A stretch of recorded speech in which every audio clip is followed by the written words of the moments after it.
So ito, naglipat na naman ako ng itik ko ngayon. Dito kami ngayon sa sa area namin sa Española.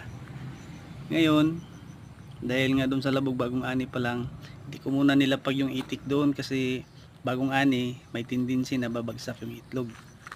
Kailangan pabulok-bulukin muna natin bago natin balikan. Dito kasi matagal na naani ito, kaya dinala ko muna sila dito.